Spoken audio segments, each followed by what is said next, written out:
On May 24, 2006, Rey Rivera, a 32-year-old writer and newlywed, left his Baltimore home in a rush. He answered a call, said "oh," grabbed his keys, and ran out the door. He was never seen alive again. His body was found a week later inside an abandoned meeting room beneath the roof of the Belvedere Hotel, a historic building in downtown Baltimore. There was a hole in the roof, as if he had fallen or jumped through it. But the evidence didn't add up. The hole was too far from the edge of the building for a normal jump. The distance suggested he would have needed to run at incredible speed, or come from a greater height. Rivera wasn't staying at the hotel. He had no known business there. The rooftop was restricted access, and no one remembered seeing him that day. His phone and glasses were found near the hole, barely damaged, despite a reported 9-story fall. The autopsy report listed injuries consistent with a fall from great height.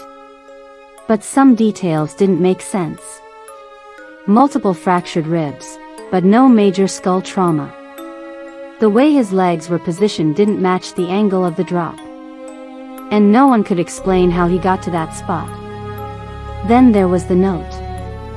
Found taped behind his computer at home, the note was a rambling document filled with references to secret societies, movie titles, and a list of people both living and dead. It was signed with a strange phrase, "Whom virtue unites, death will not separate." That phrase is associated with Freemasonry. Rey had recently been working for a financial publishing company called Agora. Some employees said the workplace was intense. Others mentioned the company's founder had strong beliefs about secret orders and controlling information. Rey's family and friends believed he was being followed in the weeks before his death. He told his wife something was wrong, but wouldn't say what. The FBI was involved, but the case was never classified as homicide. It was ruled an undetermined death. The hotel security footage had a gap during the time Rey would have entered. The rooftop doors were locked. And yet, somehow, he ended up under a hole in the roof no one could explain. Some believe he was pushed, thrown from a helicopter or dropped by force. Others think he jumped in a moment of paranoia or panic. But the evidence doesn't clearly support either. The note added fuel to conspiracy theories. Some say he uncovered something at work. Others think he was involved in something larger, a group, a game, or an experiment gone wrong. In 2020, the case was revisited in Netflix's Unsolved Mysteries.